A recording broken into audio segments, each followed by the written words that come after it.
देखिए एक बात समझिएगा, जब भी हमारे पास कोई भी मदरबोर्ड आया है जिसको हम रिपेयर कर रहे हैं, रिपेयर करने पर अगर हमने ये देखा कि उस फ़ोन के अंदर जो आईसी लगी हुई है, वो आईसी अगर हमको लगता है कि इसकी एमएमसी आईसी में प्रॉब्लम है। एमएमसी आईसी में प्रॉब्लम का मतलब ये है कि जैसे आपके पास कोई कस्टमर फ़ोन के लेके आया और आपने उसमें सॉफ्टवेयर किया या XYZ किसी ने भी सॉफ्टवेयर किया, और सॉफ्टवेयर करने के बाद भी फ़ोन आपका लोगों के आगे नहीं बढ़ रहा, या सॉफ्टवेयर होने के बाद फ़ोन आपका चालू नहीं हो रहा है और सॉफ्टवेयर पूरा हो रहा है, तो अगर इस तरह की कोई कंडीशन आती है, इसका मतलब ये है कि जो आपका फ़ोन है उसकी पावर आईसी सही है।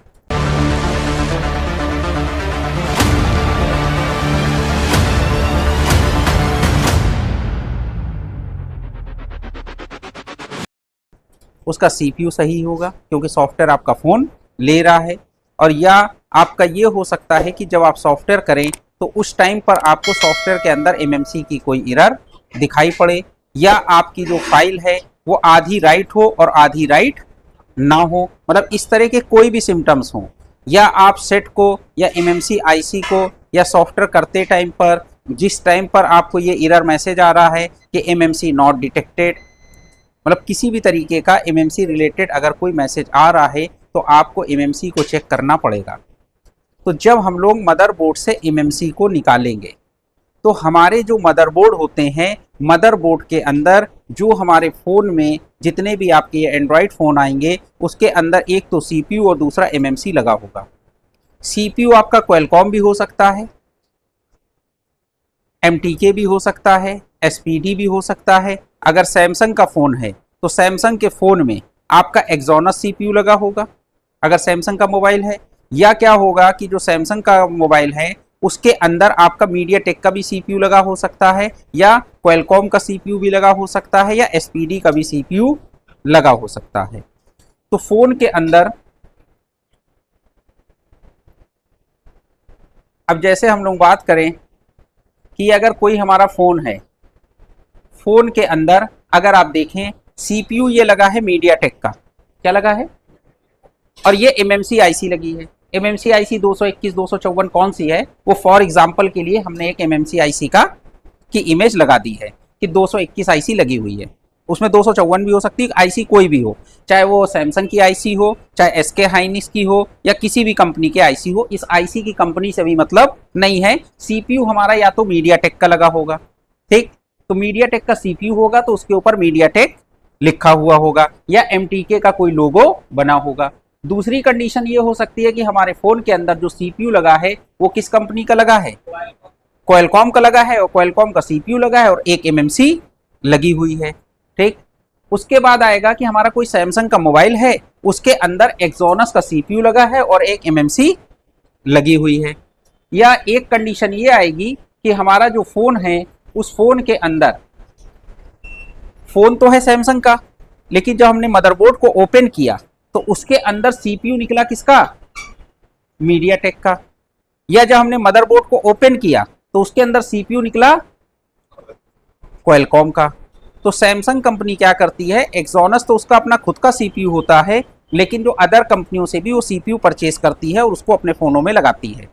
और वो कंपनियां क्या है, मीडियाटेक भी होती हैं, क्वालकॉम भी होती है, और हो सकता है कि सैमसंग कंपनी ने जो मोबाइल बनाया है उसके अंदर एमएमसी आईसी तो लगाई है, एमएमसी आईसी के साथ में या तो स्पेक्ट्रम का सीपीयू लगाया, या स्पेक्ट्रम का सीपीयू का आजकल के टाइम पे जो स्पेक्ट्रम के सीपीयू आ रहे हैं उनमें आपको यूनिसॉक देखने को मिलेगा, यूनी एसओसी देखने को मिलेगा। तो फ़ोन आपका कोई भी है, सीपीयू हो गया, एमएमसी हो गई। सीपीयू किस कंपनी का है, मीडियाटेक का है, क्वालकॉम का है, क्या है, भले वो वीवो का मोबाइल हो, चाहे ओप्पो का मोबाइल हो, चाहे रियलमी का मोबाइल हो। मान लीजिए कोई आसूस का मोबाइल है तो आसूस के अंदर भी मीडियाटेक या जो भी है, क्वालकॉम, जो भी उन्होंने सीपीयू यूज़ किया है उसके साथ में उन्होंने एमएमसी आईसी यूज़ करी हुई है, ठीक। अब बात ये आती है कि जो भी हमारा, जब भी हमारे पास आईसी आएगी तो कोई भी अगर आईसी है तो उस आईसी को सबसे पहले हमें क्या करना होगा, अगर हम यूएफआई बॉक्स हमारे पास है तो यूएफआई बॉक्स पे सबसे पहले हम आईसी को लगा लेंगे और आईसी को आइडेंटिफाई करेंगे। क्या करेंगे, तो आइडेंटिफाई करने का मतलब यह है कि यहाँ पर एक ऑप्शन दे रखा होता है आइडेंटिफाई का। अगर हम जंपर लगा के कर रहे हैं तो डायरेक्ट आईएसपी पे टिक कर देंगे, मतलब इस पे टिक लगा देंगे ISP पे, और अगर हम IC को निकाल के कर रहे हैं तो इस पर टिक नहीं लगाएंगे। तो ये हमारा हो गया, ठीक। आइडेंटिफाई MMC करेंगे तो यहाँ पर जब हम आइडेंटिफाई MMC करते हैं तो यहाँ पर हमारी MMC की इंफॉर्मेशन आ जाती है कि ये MMC किस कंपनी की लगी है, इसका साइज क्या है। तो यहाँ पर अगर आप देखें तो MMC के अंदर आपको 1.8 और MMC 5.1 दिखाई पड़ रही है। इसके अंदर जो MMC के अंदर जो हमारी चीज़ें हैं वो कुछ इस तरीके से हैं। यहाँ पर बूट 1 है, दूसरा हमारा क्या है बूट 2 है, और ये हमारा RPMB है, और तीसरी चीज़ है हमारी यूज़र एरिया। कितना है? तो यूज़र एरिया का मतलब ये है कि जो हमारी बूट 1 और बूट 2 है, सेट को ऑन होने के लिए इसको हम लोग बोलते हैं कि इसका बूट कॉन्फ़िगरेशन या बूट पार्टीशन, तो ये होना सेट के अंदर ज़रूरी है। अगर ये डिलीट हो गया, क्या डिलीट हो गया?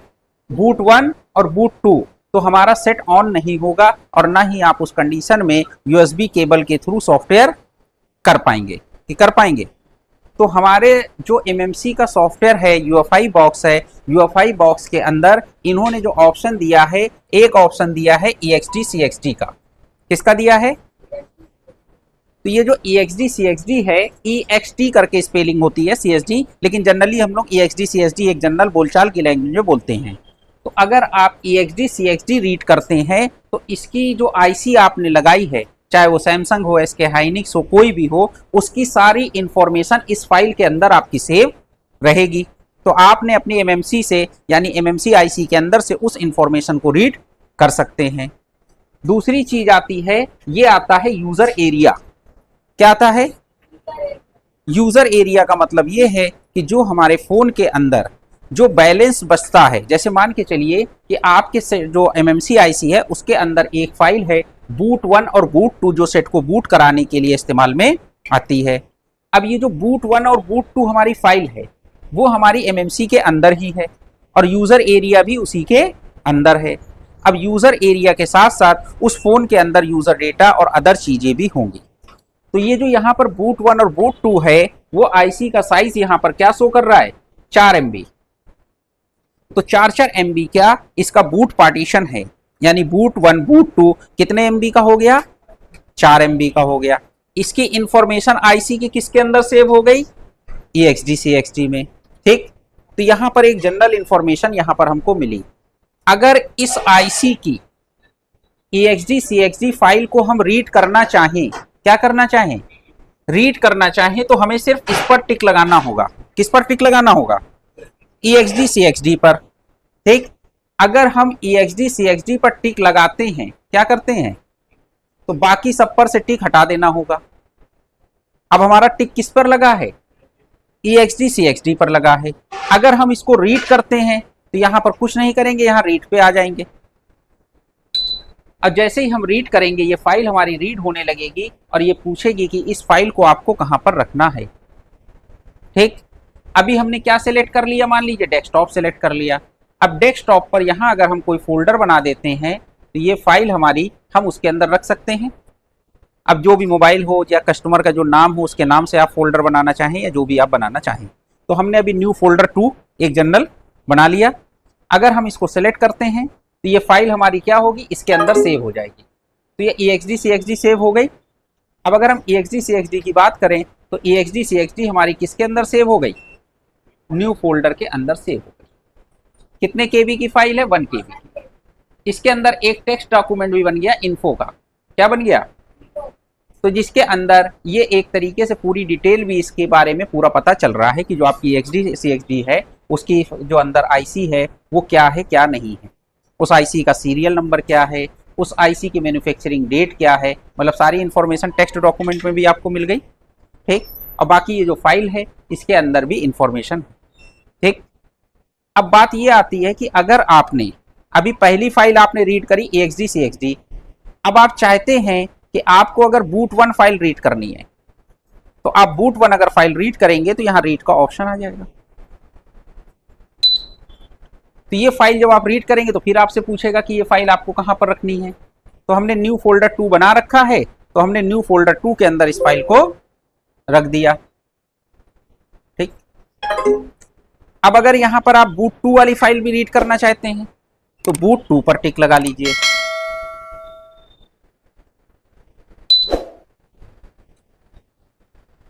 फिर हम डेस्कटॉप पर चले जाएंगे और यहां पर हम न्यू फोल्डर 2 के अंदर इस फाइल को सेव कर देंगे।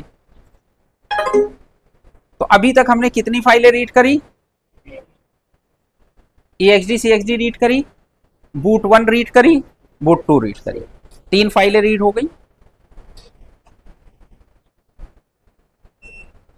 अब इधर देखिए, अब एक फाइल हमारी है यूजर एरिया। क्या है? यूजर एरिया का मतलब यह है कि यहां पर जो आपकी आईसी है इसके अंदर जो यूजर एरिया है टोटल कितने जीबी है? 29 जीबी। कितना है? इसका मतलब ये जो आईसी है हमारी ये कितने जीबी की होगी? 32 जीबी की होगी। इसका मतलब ये आईसी हमारी एक मोटा मोटा अगर हम समझें तो यहां पर हमको ये समझ में आता है कि ये 32 जीबी की आईसी है। अगर हम 32 जीबी यानी उन 29 जीबी पूरा का पूरा रीड कर लेते हैं तो हमने पूरा का पूरा सेट का, क्योंकि ये जो 32 जीबी है, जो आईसी हमारी एमएमसी आईसी है 32 जीबी, इसके अंदर सेट का आईएमआई नंबर भी है, ब्लूटूथ एड्रेस भी है, वाईफाई भी है, मॉडेम, मतलब जितनी भी चीजें हैं। उसके बाद इसकी फ्लैश फाइल भी इसके अंदर है। भाई जो हम फाइल डालते हैं वो भी तो इसी के अंदर है, फर्मवेयर भी तो इसी के अंदर है। दूसरी बात, कस्टमर ने कोई फोटो, वीडियो, वॉलपेपर या कोई गेम वगैरह डाउनलोड कर रखे हैं तो वो भी जो डेटा है वो भी सारा उसी के तो अंदर है। तो क्या हमें 30 जीबी का डेटा रीड करने की जरूरत है? नहीं है। हमको सिर्फ उतनी चीजों की जरूरत है कि जब हमारा सेट चालू हो तो कस्टमर का हमें क्या चाहिए? केवल जो पुराना आईएमआई नंबर है या जो उसका ब्लूटूथ एड्रेस, वाईफाई एड्रेस, कुल मिला के जिसको हम लोग बोलते हैं सिक्योरिटी डेटा। क्या बोलते हैं? तो हमें जो जरूरत है वो ये जरूरत है कि हमें जो कस्टमर का सेट है जिसको हम रिपेयर करने चल रहे हैं, रिपेयर करने के बाद, या जैसे आईसी को जो हम लोग बोलते हैं कि एमएमसी आईसी को रिपेयर कर देंगे, तो रिपेयर करने का मतलब ये होता है कि जब हम लोग कस्टमर को सेट देते हैं बना के, तो बना के देते हैं तो कस्टमर का सेट चालू हो जाता है, हम उसको चालू करके दे देते हैं। लेकिन बस हमें इतना मतलब होता है कि उसके सेट के अंदर उसका आईएमआई नंबर वगैरह सारा कुछ आ जाए और उसका जो नेटवर्क वगैरह है वो आ जाए और कस्टमर को हम सिम लगा के चेक करा दें। हमें उसके कॉन्टैक्ट या वीडियो या फोटोज या वॉलपेपर से मतलब नहीं है, क्योंकि जब भी हम एमएमसी आईसी रिपेयर करके देते हैं तो कस्टमर का सेट बिल्कुल नए जैसा हम करके दे देते हैं, बिल्कुल ब्लैंक। लेकिन अगर हमने कस्टमर को सेट रिपेयर करके दिया और कस्टमर के सेट में नेटवर्क नहीं आया तो क्या हम उससे चार्ज ले पाएंगे? नहीं ले पाएंगे। तो हमारा पर्पस ये नहीं है कि कस्टमर को जो हम सेट रिपेयर करके दे रहे हैं सिर्फ चालू ही करके दें। हमारा पर्पस ये है कि प्रॉपर वर्किंग सेट देना है हमको, यानी उसका मदरबोर्ड प्रॉपर वर्किंग करके देना है कि उसके फोन के अंदर नेटवर्क है या आईएमआई नंबर है या जो भी ये सब चीजें होती हैं सॉफ्टवेयर रिलेटेड, वो सारी चीजें भी उसकी होनी चाहिए। सेट तो चालू हो, साथ में वो सिम विम लगाए तो उसका नेटवर्क वगैरह आ जाए, बाकी वो अपना कॉन्टेक्ट सेव करता रहेगा या अपनी मेल आईडी डालेगा तो दोबारा से उसके कॉन्टेक्ट्स वगैरह आ जाएंगे। ठीक, तो अभी हमने जो एमएमसी आईसी इसमें से लगाई है, अगर किसी रीजन से ये एमएमसी आईसी में कोई दिक्कत है, हमें इसमें दोबारा से सॉफ्टवेयर करना पड़ता है, तो हमें कस्टमर को सिर्फ चालू करके देना है, हमें उसके डेटा से मतलब नहीं है। अगर आप चाहते हैं कि कस्टमर की ये जो आईसी है इसको आप पूरा इरेज करना चाहते हैं तो इरेज कर देंगे तो पूरा सारा डेटा इरेज हो जाएगा कि नहीं हो जाएगा? तो अगर कस्टमर का सारा डेटा इरेज हो जाएगा तो कस्टमर का सिर्फ उसके अंदर फ्लैश फाइल नहीं डिलीट होगी, उसका जो मोबाइल नंबर या जो उसके अंदर जो उसने नंबर सेव कर रखे हैं या फोटोज सेव कर रखी हैं सिर्फ वो नहीं डिलीट होंगी, ए से लेकर जेड तक सारी चीजें डिलीट हो जाएंगी।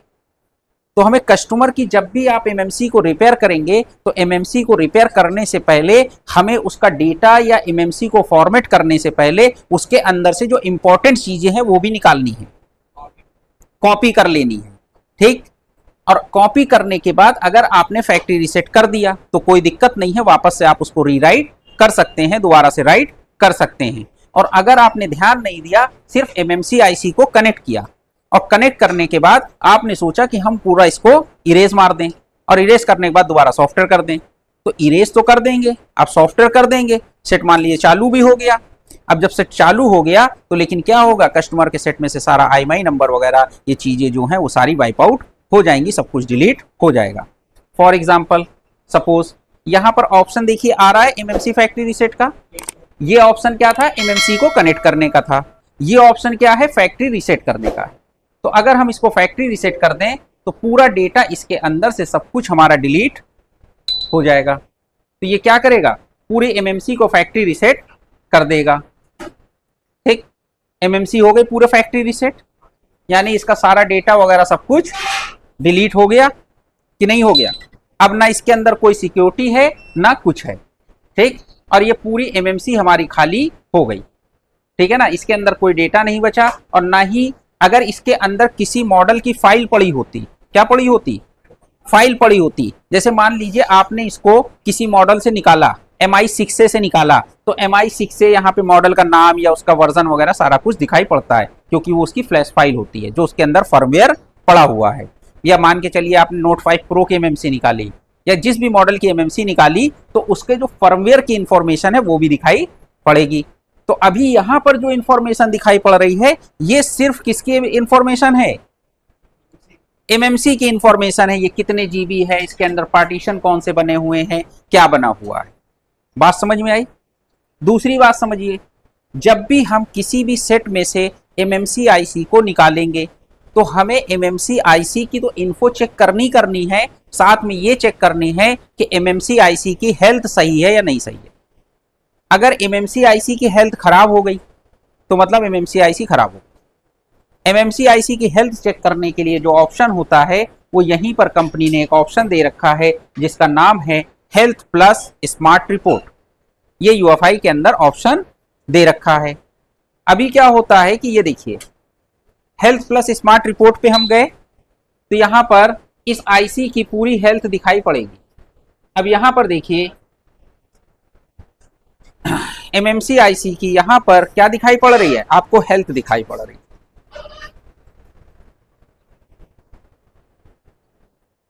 ठीक, तो हमें जब एमएमसी की हेल्थ चेक करते हैं तो हमें दो लाइनों को देखना होता है। ठीक, तो दो लाइनें यहां पर क्या है, एक एसएलसी है और एक एमएलसी है। दोनों जो सेल्स हैं मल्टी लेवल सेल्स इसके जो हैं, मतलब ये जो है यहां से 0 से 10% और यहां भी 0 से 10%। अगर यही एमएमसी की लाइफ कंज्यूम हो जाती या एमएमसी पुरानी हो जाती या किसी पुराने सेट में से हम लोग निकालते तो एमएमसी की लाइफ यहां पर क्या दिखाता, 90% कंज्यूम। क्या दिखाता, कंज्यूम। ठीक, तो अगर आपका कोई ऐसी एमएमसी होती कि जिसकी हेल्थ खराब हो चुकी है या एमएमसी कंज्यूम हो चुकी है, तो आपको एग्जांपल के लिए हम नेट पे दिखा देते हैं।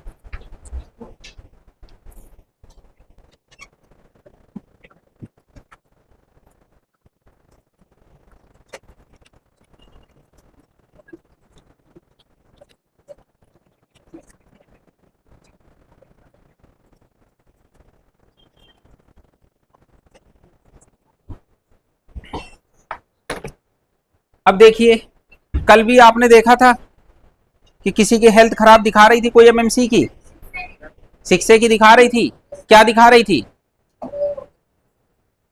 90% कंज्यूम दिखा रही थी। ठीक, अब देखिए यहां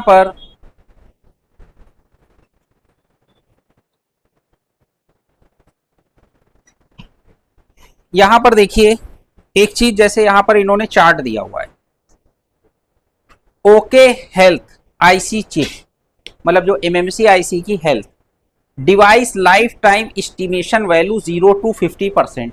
क्या दे रखा है, pre EOL info value normal. ठीक, एंड ऑफ लाइफ जो है आईसी की वो क्या है, नॉर्मल है। जब क्या है 0 से 10% और 0 से 10% यूज हो रही है। यहां पर देखिए अभी एसएलसी क्या है, 0 से 10% और यहां पर एमएलसी कितना यूज हो गई, डिवाइस लाइफ टाइम क्या दिखाया, नॉर्मल। अब देखिए यहां पर बैड आईसी चिप, क्या चीज, मतलब खराब आईसी, अबव 90% एक्सीड, क्या चीज, तो यहां पर लिख के आ रहा है pre EOL end of life info value urgent, कि मतलब बिल्कुल अर्जेंट में है, अब आप इसको बदल दीजिए। अब यहां पर देखो SLC कितना है, 0 से 10%, यानी अभी इसकी तो लाइफ बची हुई है SLC की।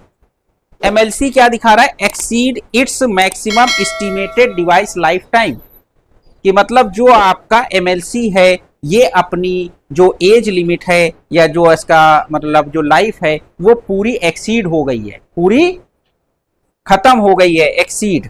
बात समझ में आई? तो जब भी आप इन्फो लेंगे तो इन्फो लेने पर अगर आपको, जैसे अभी हम लोग यहां पर देख रहे हैं, जैसे अभी हम लोग ने अपनी भी MMC में देखा तो वहां पर नॉर्मल लाइफ है, तो जो अभी हमारे बॉक्स में MMC लगी है वो नॉर्मल उसकी लाइफ है। अगर ये कंडीशन होती तो इसका मतलब या तो हमारा सेट पूरी तरीके से डेड हो जाता या क्या होता, लोगों से आगे नहीं बढ़ता, या तो पूरी तरीके से डेड हो जाता अगर MMC की लाइफ खत्म होती है। तो अगर आपको MMC की लाइफ चेक करनी है तो UFI के अंदर ऑप्शन दिया हुआ है MMC की लाइफ चेक करने का, कि MMC हमारी कितनी कंज्यूम हो गई है और कितनी कंज्यूम नहीं हुई है या कितनी लाइफ बची हुई है। तो आपने एक काम तो क्या किया, सबसे पहले MMC को कनेक्ट किया, कनेक्ट करने के बाद आपने दूसरा क्या काम किया, उसकी हेल्थ चेक कर ली। ठीक है, तो हेल्थ हमारी ओके होनी चाहिए। अब बात ये आती है कि अगर MMC की हेल्थ खराब हो गई तो क्या करें भाई, सिर्फ हेल्थ चेक करने से तो काम बनेगा नहीं भाई। अब ये होगा कि हेल्थ हमको रिपेयर करनी पड़ेगी। तो हेल्थ जो रिपेयर करनी पड़ती है, हेल्थ रिपेयर आप ये समझ लीजिए कि जो भी आपकी MMC है जिसकी आप हेल्थ रिपेयर करना चाहते हैं, जिसकी 90% लाइफ कंज्यूम हो गई है या MMC की हेल्थ खराब हो गई है, सिर्फ ये आप एक बार रिपेयर कर सकते हैं। क्या कर सकते हैं? तो आप जब एक बार रिपेयर कर देंगे, सेट जितने दिन भी आपका चलेगा, महीने 15 दिन 2 महीने जो भी चल जाए, अगर दोबारा से फिर से वो कस्टमर आ जाए तो फिर से उसकी हेल्थ खराब दिखाई पड़ेगी, लेकिन वो दोबारा रिपेयर आप नहीं कर पाएंगे। फिर उस कंडीशन में आपको IC बदलनी पड़ेगी।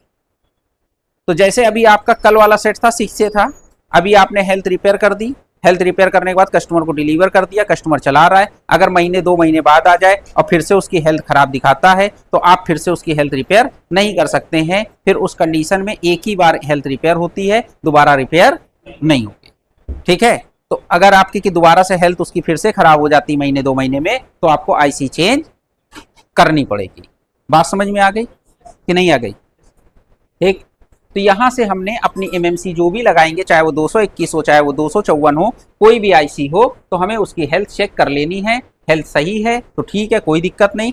MMC में हमारी 2 ही चीजें होती हैं। MMC प्रोग्रामिंग का मतलब ये होता है आप या तो उसको दोबारा से रीप्रोग्राम करेंगे, यानी दोबारा से उसमें सॉफ्टवेयर डालेंगे, और सॉफ्टवेयर डालने से पहले आपको सबसे पहले सेट को का MMC को कनेक्ट करना है, MMC को चेक करना है MMC सही है कि नहीं सही है। दूसरी बात, MMC की हेल्थ सही है या नहीं सही है। फिर उसके बाद आपको MMC के अंदर से सिक्योरिटी बैकअप लेना है। क्या लेना है?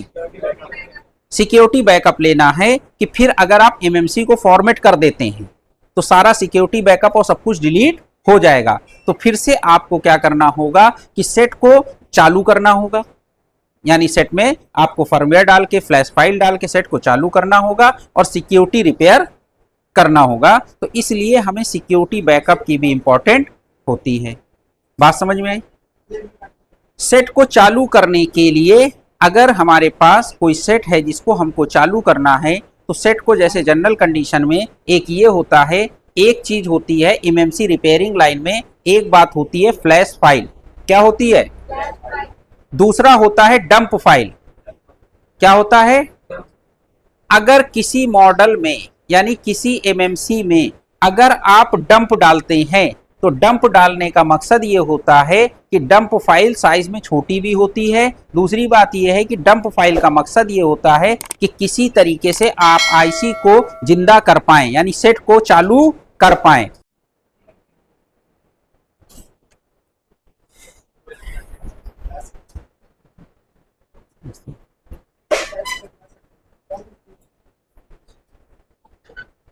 इधर देखो, सबसे पहला का काम हमारा क्या होगा, क्योंकि सबसे पहला काम जो है हमारा वो ये होगा कि सबसे पहले हमको MMC को आइडेंटिफाई करना है। MMC को आइडेंटिफाई करने के बाद में उसका हेल्थ चेक करनी है। हेल्थ चेक करने के बाद में अगर हेल्थ ओके है तो इस MMC को रीप्रोग्राम करेंगे। अगर हेल्थ खराब है तो एमएमसी को रिपेयर करेंगे। ठीक है, बात ये आती है कि एमएमसी को रिपेयर करने से पहले अगर हम उसकी हेल्थ रिपेयर करते हैं तो हेल्थ रिपेयर करने पर उसका सारा सिक्योरिटी डेटा आपका डिलीट हो जाएगा। क्या डिलीट हो जाएगा? तो सिक्योरिटी डेटा को हमको सबसे पहले सेव करना चाहिए। तो सिक्योरिटी डेटा को सेव करने के लिए सबसे पहले हमें क्या करना होगा कि जैसे हमको ये देखना होगा कि जो हमको फ़ोन है जिसकी हम एमएमसी को रिपेयर कर रहे हैं उस फ़ोन में अगर मीडियाटेक का सीपीयू लगा है, कौन सा सीपीयू लगा है? मीडियाटेक का सीपीयू लगा है और उसके अंदर जो एमएमसी आईसी लगी है, तो हमको उसका सिक्योरिटी डेटा में क्या क्या लेना है। जनरल जितने भी हमारे फ़ोन आते हैं जिसके अंदर मीडियाटेक का सीपीयू लगा है, तो एमएमसी रिपेयर करते टाइम पर सबसे पहले हमको उसका जो डेटा बैकअप लेना है वो क्या लेना है? एनवी रैम लेना है, एनवी डेटा लेना है, उसका प्रोटेक्ट 1 और प्रोटेक्ट 2 लेना है। ठीक, उसके बाद प्रो इन्फो है, CFG है और एनवी CFG है। इतनी फाइलों को हमको पहले रीड करना है। क्या करना है? रीड करना है। तो इस बात को कॉपी में नोट कर लेना या इसकी फोटो ले लेना। ठीक, तो यहाँ पर जब भी हम एमएमसी को रिपेयर करेंगे तो अगर हमारा जो सीपीयू है मीडियाटेक का सीपीयू लगा हुआ है तो मीडियाटेक के सीपीयू में हमको इतनी चीज़ों को पहले बैकअप ले लेना है। अगर कोई सेट हमारा ओप्पो या रियलमी का है, किसका है, इनमें थोड़ा सा कंडीशन आपकी चेंज होगी।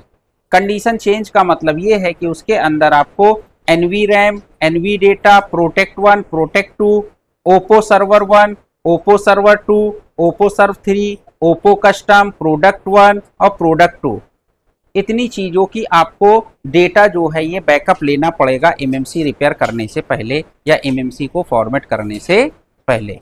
ठीक, दूसरी बात समझिए, अगर कोई फ़ोन है जिसके अंदर क्वालकॉम का सीपीयू लगा हुआ है, तो अगर हमारा जेनरिक क्वालकॉम है, जैसे जनरल क्वालकॉम है, एमआई है या कोई भी अदर ब्रांड है, तो उनके अंदर अगर क्वालकॉम सीपीयू लगा है तो आपको इन 4 फाइलों का बैकअप लेना होगा। तो ये फाइल आपको पहले से अपने कंप्यूटर पे रीड करके रखनी है उस मॉडल की, और ये फाइल उसी मॉडल में काम आपकी आएगी। अगर आप किसी कस्टमर का नोट 6 प्रो का एमएमसी रिपेयर कर रहे हैं या नोट 5 प्रो का, तो आपको उसकी सेट के अंदर से या जो एमएमसी है उसके अंदर से इन फाइलों का बैकअप ले लेना है। अगर उसी जगह से आपका ओप्पो या रियलमी का फ़ोन है और उसमें क्वालकॉम सीपीयू लगा हुआ है, क्या लगा हुआ है, तो आपको इन फाइलों का बैकअप लेना है। ठीक है, एमएमसी रिपेयर करने से पहले। अगर आपका कोई मोबाइल है, सैमसंग का मोबाइल है जिसकी आपको एमएमसी रिपेयर करनी है, तो एमएमसी रिपेयर करने के लिए जो सैमसंग का आपका मोबाइल है जिसके अंदर आपकी एमएमसी लगी हुई है और साथ में मतलब जो मीडियाटेक का सीपीयू लगा हुआ है, तो आपको इन फाइलों का बैकअप लेना पड़ेगा। अगर उसी जगह पे आपका जो सैमसंग का मोबाइल है उसके अंदर मोबाइल सैमसंग का है लेकिन जो आईसी लगी हुई है वो क्वालकॉम की लगी हुई है, किसकी लगी हुई है, क्वालकॉम की लगी हुई है, तो उसके अंदर आपको आईएमआई का जो बैकअप लेने के लिए इन फाइलों का बैकअप लेना पड़ेगा। वो बैकअप क्या होगा, ईएफएस होगा, सेकेंडरी ईएफएस होगा, जिसके अंदर जो सैमसंग होता है उसका आईएमआई नंबर सैमसंग का जो है ईएफएस के अंदर आपको मिलेगा, और जो उसका सेकेंडरी ईएफएस है सीरियल नंबर आपको इसके अंदर होता है। बाकी ये जो फाइलें हैं ये भी आपको लेनी पड़ेंगी। अगर पुराने कोई मोबाइल होंगे तो उनके अंदर आपको जो सैमसंग के पुराने मोबाइल हैं उसके अंदर MD M9 के EFS1, EFS2, FSC इस तरीके से देखने को मिलेगा। ये सैमसंग के पुराने मोबाइलों के अंदर ये जो फाइलें होती थी इनका बैकअप लेना पड़ता था। उसी जगह पर अगर आपका कोई सेट है, मान के चलिए सैमसंग का, उसके अंदर SPD की आईसी लगी हुई है, किसकी आईसी लगी है, अगर SPD की आईसी लगी हुई है तो SPD की आईसी का मतलब ये है कि आपको उस सेट के अंदर यानी उसमें से आपको क्या क्या सिक्योरिटी बैकअप लेने की ज़रूरत पड़ेगी, तो आपको इन फाइलों का बैकअप लेने की ज़रूरत पड़ेगी। अगर आपके पास में कोई फ़ोन आता है जो आसूस कंपनी का है, अगर आसूस का फ़ोन आता है तो उसके अंदर जो आपको बैकअप लेना पड़ेगा वो इन फाइलों का बैकअप लेना पड़ेगा। ठीक। उसके बाद होगा क्या कि यहाँ पर जो आपकी MMC IC है, अगर आपको इस IC को यानी इस IC के अंदर फाइल डाल के MMC IC को चालू करना है, क्या करना है, चालू करना है, तो हम इसमें डंप राइट करके भी इसके को ओके कर सकते हैं, चालू कर सकते हैं। और जब डंप राइट कर देंगे तो सेट हमारा चालू हो जाएगा या लोगो पर आ जाएगा। उस कंडीशन में हमको क्या करना पड़ेगा कि डंप डालने के बाद फिर हम इसको USB केबल के थ्रू फ्लैश कर देंगे कि एक बार हमारी MMC रिपेयर हो गई, फिर हम क्या करेंगे USB के थ्रू फ्लैश कर देंगे। अब अगर किसी मॉडल के अंदर हमको डंप राइट करनी है तो डंप राइट करने का मतलब पहले से हमारे पास डंप होनी चाहिए। तो डंप फाइल अगर हम लोग अपनी IC में से भी डंप फाइल रीड कर सकते हैं, क्या कर सकते हैं, अगर IC हमारी पूरी तरीके से डेड नहीं है, क्या है, या किसी ने IC को फॉर्मेट नहीं किया है, तो हम अपनी MMC IC की जो अंदर फाइल पड़ी हैं इससे भी डंप क्रिएट कर सकते हैं। अगर मान के चलिए ये MMC IC खराब हो गई तो ये कोई अपनी इंफॉर्मेशन देगी, तो हम इससे डंप भी रीड नहीं कर पाएंगे। अगर MMC IC पूरी तरीके से खराब हो गई तो डंप भी रीड नहीं होगी। अगर सेट लोगो वगैरह पे है तो डंप रीड हो जाएगी।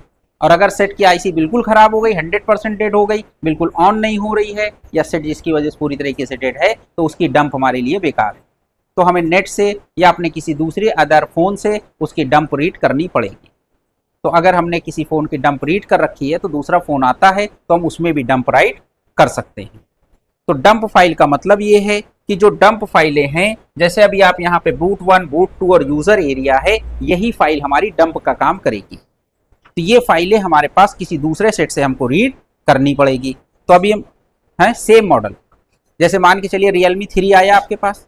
Realme 3 क्या है कि कस्टमर लाया, पूरा डेट था, ऑन नहीं हो रहा था, आपने उसको चेक किया, उसकी पावर IC आपको CPU सही लग रहा है, आपने चेक किया, आपने उसकी MMC निकाली, MMC निकाल के अपने बॉक्स में लगाई। अब बॉक्स में लगाने के बाद वो MMC IC पूरा डेड बता रही, मतलब कनेक्ट नहीं हो रही, तो MMC IC खराब है, अब आपको डिटेक्ट नहीं हो रही है। तो अब आपको क्या करना पड़ेगा, दूसरी MMC लगानी पड़ेगी और उसके अंदर डंप डालनी पड़ेगी।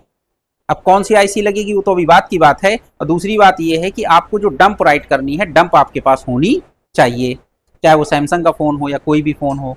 तो अगर आपने किसी दूसरे फ़ोन से रीड कर रखा है, तो जैसे मान के चलिए कि अगर हमारे पास डंप पहले से पड़ी है किसी मॉडल की,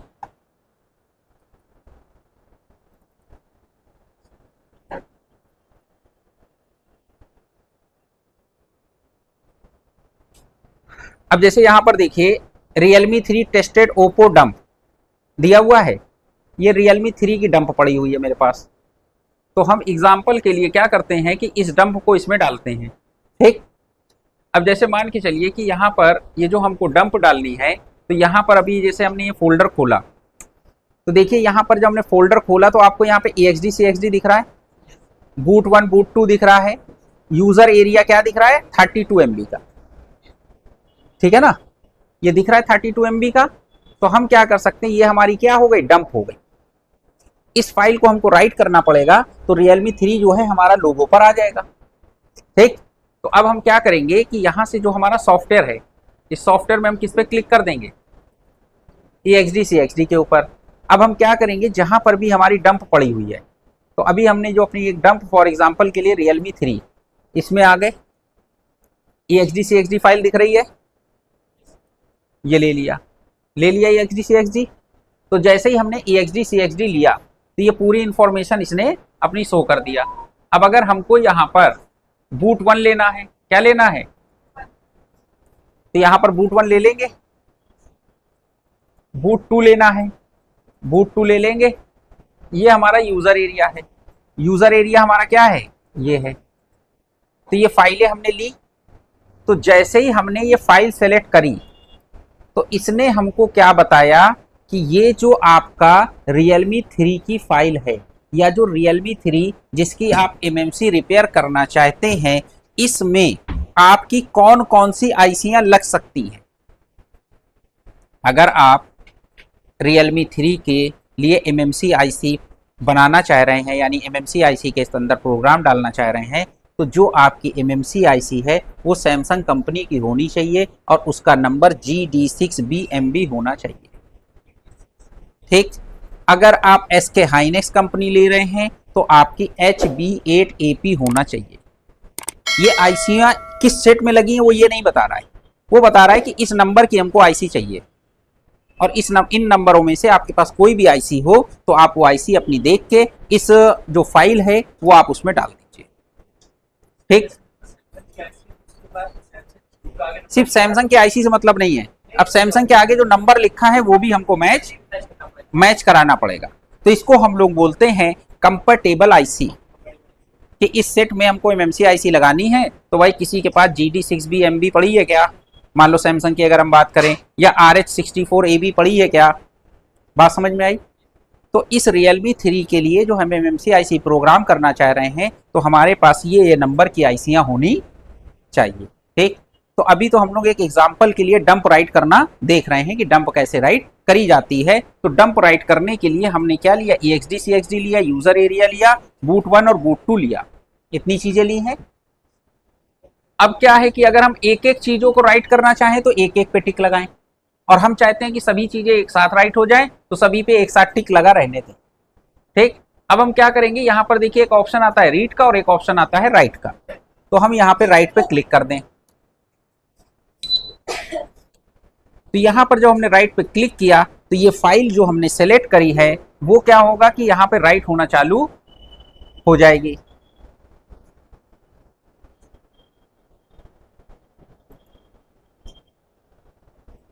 हो गई चालू, थोड़ा सा स्टार्टिंग में कुछ एरर दिया लेकिन वो चालू हो गई। तो यहां पर देखिए ये इसने boot 1 है, boot 2 हो गई, ये यूजर एरिया हो गया। ठीक, अब यहां पर देखिए ये वाली जो 4 MB थी, ठीक है, changing partition size boot to 4 MB and RPMB 4 MB, ये यहां पर कुछ एरर दी थी। किस पे एरर दिया है, EXD CXD पे। ठीक है, अगर हम मान के चलिए कि EXD CXD सिर्फ हमको राइट करना होता तो हम यहां पर EXD CXD पे क्लिक करते,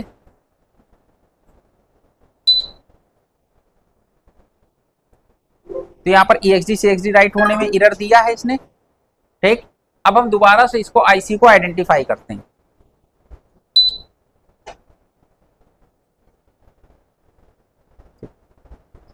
अब देखिए, तो यहां पर जो हमारी आईसी है, इस आईसी ने अपनी इंफॉर्मेशन यहां पर दे दी है।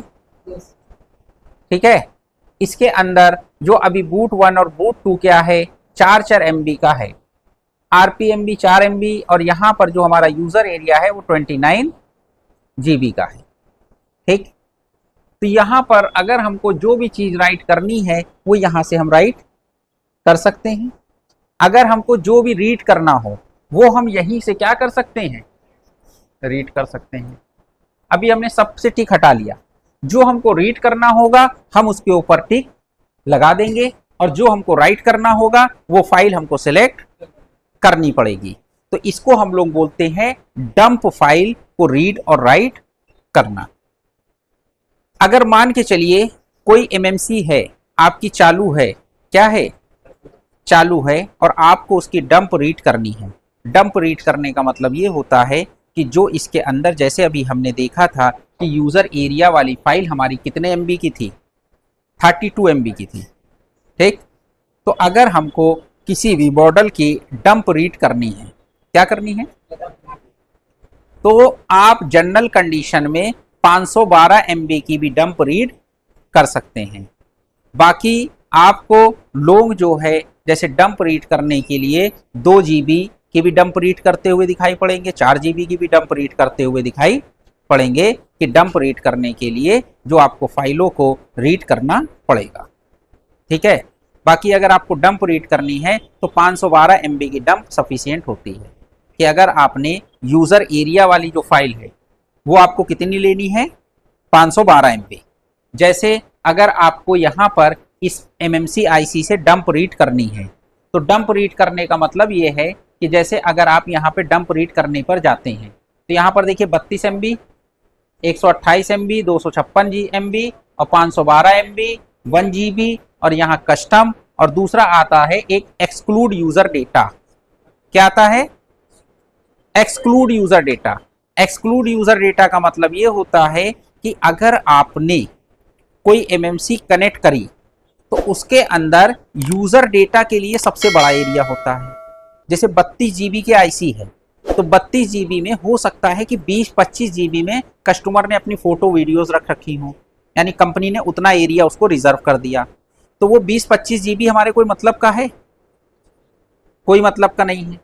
तो बचा हुआ जो 7-8 जीबी 9 जीबी एरिया है वो तो मान के चलिए उसके अंदर हमारी बाकी अदर फाइलें होंगी, फ्लैश फाइल होंगी, सारी चीजें होंगी। तो अगर आप एक्सक्लूड यूजर डेटा पे टिक कर देते हैं तो यूजर डेटा आपका नहीं होगा, सिर्फ आपका क्या होगा? सिर्फ मेन जो है यूजर डेटा को छोड़ के सिस्टम फाइल प्लस अदर जितने पार्टीशन है वो सब रीड हो जाएंगे। लेकिन जब भी हम लोग एमएमसी को रीड करते हैं हमको सिस्टम फाइल को भी रीड करने की जरूरत नहीं पड़ती है, क्योंकि सिस्टम क्या है? उसका सॉफ्टवेयर है। सॉफ्टवेयर तो हम बाद में यूएसबी केबल से राइट कर ही देंगे, हमें तो सिर्फ सेट को चालू करना है कि सेट चालू हो जाए। बाकी फाइल जो है वो यूएसबी केबल से 5 मिनट लगेगा, हम लोग वो राइट कर लेंगे किसी न किसी सॉफ्टवेयर के थ्रू। बात समझ में आई? तो अगर कोई भी सेट आता है आपके पास रिपेयर होने, आपको एमएमसी की दिक्कत लगती है, सबसे पहले आप एमएमसी कनेक्ट कर लीजिए, एमएमसी की हेल्थ चेक कर लीजिए। अगर एमएमसी की हेल्थ खराब है तो एमएमसी की हेल्थ आपको रिपेयर करनी है। अगर एमएमसी की हेल्थ सही है तो उसकी हेल्थ रिपेयर करने की ज़रूरत नहीं है, क्योंकि आप अननेसेसरी हेल्थ रिपेयर नहीं करेंगे, क्योंकि ये मौका सिर्फ एक बार ही मिल रहा है। तो जब खराब हो तभी रिपेयर करें, और अगर खराब नहीं है तो उसकी हेल्थ रिपेयर करने की कोशिश ना करें, क्योंकि जो आपको एक मौका मिला है वो भी खत्म हो जाएगा। ठीक है ना? और एमएमसी को फॉर्मेट करने से या हेल्थ रिपेयर करने से पहले या उसके पार्टीशन डिलीट करने से पहले सबसे पहले जो उसकी इंपॉर्टेंट फाइलें हैं वो आप कॉपी करके रख लें। तो आपको फाइलें कौन सी कॉपी करनी है, ये अभी हमने आपको जो चार्ट जिसकी फोटो दिखाई है उस फोटो के हिसाब से, अगर क्वेलकॉम सीपीयू लगा है तो कौन कौन सी फाइलें आपको रीड करनी है, मीडियाटेक सीपीयू लगा है तो कौन कौन सी फाइलें, अगर एसपीडी सीपीयू लगा है तो कौन कौन सी फाइलें आपको अपने सिस्टम पे कॉपी करके रखनी है, ये हमने आपको दिखा दिया। बात समझ में है? तो एमएमसी की हेल्थ देख लोगे कि अगर कोई एमएमसी आती है तो उसको एमएमसी को कनेक्ट करके उसकी हेल्थ चेक कर लो। ठीक, एमएमसी की इंफॉर्मेशन ले लो। अगर आपको डंप रीड करना है तो डंप रीड करने के लिए आप जो है बूट 1 बूट 2 ये 4-4 MB के होते हैं, इनमें कोई छेड़छाड़ नहीं करनी है। मेन आपको फोकस करना है यूजर एरिया में। तो यूजर एरिया अगर आप 512 भी ले लोगे तो कोई दिक्कत नहीं है, आपका सेट चालू हो जाएगा। तो आप 512 की डंप रीड कर सकते हैं। और अगर आपको डंप राइट करना है तो जो आपके पास बैकअप पड़ा हुआ है, जो आपके पास बैकअप पड़ा हुआ है दोबारा से आप राइट करके सेट को लोगो पे ले आओगे और फिर उसके बाद यूएसबी केबल से फ्लैश कर लो। बात समझ में आई कि नहीं आई? ठीक है, तो कल हम लोग 2-3 एमएमसी को अलग अलग मॉडलों की फाइल डाल के उससे फ्लैश करके देखेंगे। ठीक है ना?